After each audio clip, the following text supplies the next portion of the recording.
Вітаю, друзі! Життя надто коротке, щоб постійно рахувати калорії, особливо в пляцках. Тому сьогодні у мене для вас по-справжньому особливий пляцок – перлина Карпат. І це направду перлина серед пляцків, бо в нього закохуєшся з першого укусу. Тож до роботи. Для ніжного вологого шоколадного коржа у чашу викладіть 6 яєць. У мене яйця середнього розміру. Досипте 200 грамів дрібного цукру і нехай далі трішки попрацює техніка. Збивайте спочатку на нижчих, а потім на вищих обертах міксера приблизно 8-10 хвилин. Наше завдання – добити цю масу до потрібного нам пухкого стану. Ось тут маса ще трішечки недобита, рідкувата, а ось тут уже збита достатньо. Знизьте швидкість міксера до мінімального і тонкою цівкою влийте 60 мл води, яка щойно закипіла. Це 4 столові ложки. Завдяки такому додатку цей бісквіт вийде вологішим, ніж простий класичний бісквіт. Перемішуйте ще приблизно 1 хвилину до повного об'єднання води та яєчної маси і вимикайте міксер. Правильно збита маса повинна густою широкою стрічкою спадати з вінчиків. Поки збивається яєчна маса, дуже доречно буде підготувати суху суміш.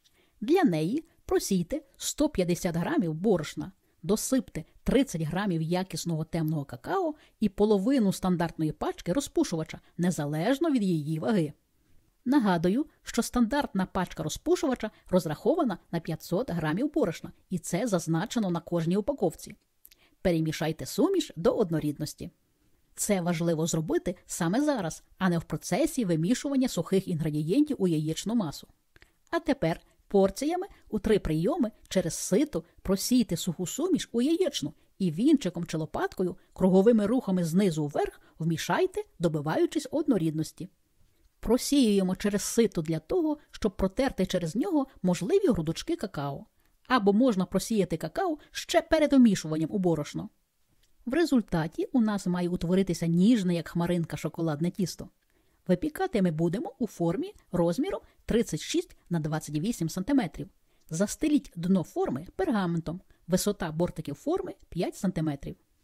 Я ще додатково прикріпила пергамент до дна форми краплинками масла. Отже, вилийте тісто у форму. Лопаткою розподіліть його по усій площі, заповнюючи усі кутки, а потім розрівняйте зверху. Усе, в духовку його. Випікайте на середньому рівні духовки в режимі верх-низ без конвекції за температури 175 градусів Цельсія приблизно 20 хвилин до готовності. Готовий корж під натиском пальця буде м'яко пружинити, а дерев'яна шпажка повинна виходити із коржа сухою. Повністю охолодіть корж, а потім розріжте на 2 частини, кожна розміром 18 на 28 см. Традиційно показую структуру коржа. Це справжня шоколадна хмаринка. Для другого, дуже цікавого коржа у чашу викладіть 3 яєчні жовтки. Додайте 50 грамів кислого молока чи жирного кефіру, щіпку солі, 40 грамів цукру та 60 грамів розтопленого і охолодженого до теплого вершкового масла. Перемішайте суміш до однорідності. А далі в роботу вступають мої улюблені, осмотолерантні дріжджі духмяна хата. Саме вони ідеально впораються у випадках, коли ми працюємо із дуже здобним дріжджовим тістом. Отже, нам потрібно взяти 20 грамів дріжджів. Це 5-та частина стандартної пачки. Розкришіть дріжджі у підготовлену суміш. А далі перемішайте усе до однорідності. Прослідкуйте, щоб розійшлися усі грудочки. У миску просійте 260 грамів борошна. Докладіть до нього 60 грамів холодного, навіть злегка підмороженого вершкового масла, нарізаного невеликими кубиками. А далі, натискаючи на масло виделкою, розітріть усе до масляно-борошняної крихти. Всипте підготовлену крихту до дріжджової маси і нехай далі трішки попрацює техніка. Працювати цього разу будуть насадки гаки. Замішуйте приблизно 2 хвилини. За цей час тісто збереться в кулю. Це тісто не потрібно довго вимішувати, лише до повного об'єднання. Як бачите, консистенція тіста м'якенька та ніжна. Звичайно, можна замісити це тісто і руками. Розподіліть тісто по усій формі розміром 36 на 28 см, застеленій пергаментом. Товщина тістяного пласту буде мінімальною, Але не переймайтесь цим, бо в процесі випікання корж гарненько підросте. Накрийте тісто харчовою плівкою і помістіть у холодильник на 1 годину. Через годину у чашу міксера помістіть 3 білки, які у нас залишились. Відправляємо білки збиватись. Збивайте на нижчих обертах міксера до так званої пивної піни, а далі поступово порціями всипте 190 грамів дрібного цукру. Підвищіть швидкість і збивайте ще 5-7 хвилин до утворення дуже стійкої піни. У ці білки йде багато цукру, тому в процесі збивання він увесь навіть може не розчинитись. Але така кількість цукру нам потрібна, щоб за досить короткий час випікання білкова піна стала сухою і хрумкою. Отже, рівномірно розкладіть піну на охолоджений корж. Розрівняйте її по усій площі, а потім насмикніть, щоб утворилися ось такі дзьобчики. Заздалегідь наріжте 200 грамів волоських горіхів середніми шматочками і рівномірно посипте ними білкову піну. Як бачите, горіхів справді багато, і вони дуже щедро накрили собою корж.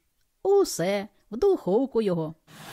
Випікайте на середньому рівні духовки в режимі верх-низ без конвекції за температури 180-190 градусів Цельсія приблизно 20 хвилин до готовності.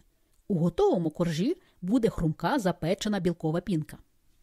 Повністю охолодіть корж і розріжте на 2 частини розміром 18 на 28 см кожна.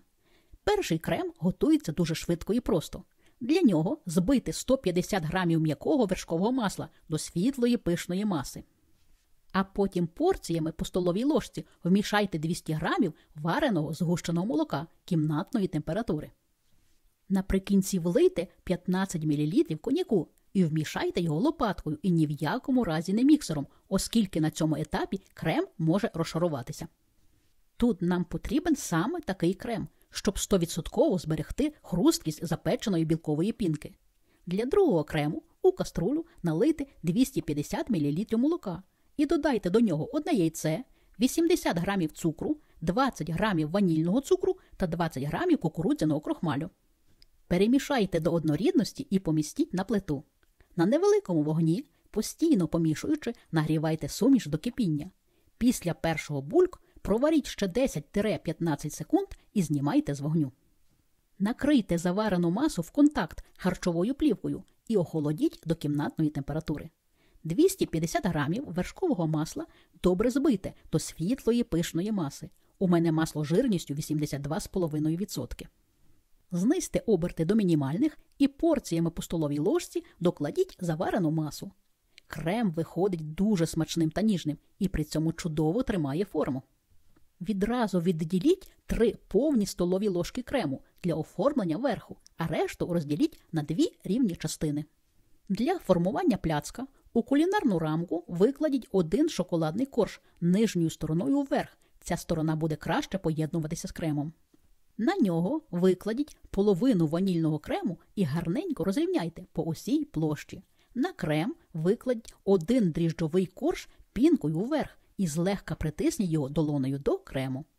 На цей корж викладіть увесь крем зі згущеним молоком і теж гарненько розрівняйте його. На крем другий дріжджовий корж пінкою до крему. Цей корж змастіть другою частиною ванільного крему, а на крем другий шоколадний корж. Верх пляцка змастіть відкладеним кремом і посипте крихтами печива. Усе, накрийте форму харчовою плівкою і не забудьте помістити у холодильник на 6-8 годин для стабілізації. А також своєю щедрою рукою поставити мені вподобайку і написати гарний коментар, як і я щедро ділюся з вами своїми знаннями та уміннями. А ось і наш красень. Вага цього богатиря 2 кг і майже 600 грамів, висота 9 см. Прийшов час його розрізати і подивитись на красу всередині. Ну що тут сказати? Це справжнісінький легінь, високий, цікавий і небанальний. Усі коржі та прошарки чудово поєднуються між собою, створюючи елегантний смаковий ансамбль. Це дуже, дуже смачно. Готуйте і смакуйте, бо ми того варті.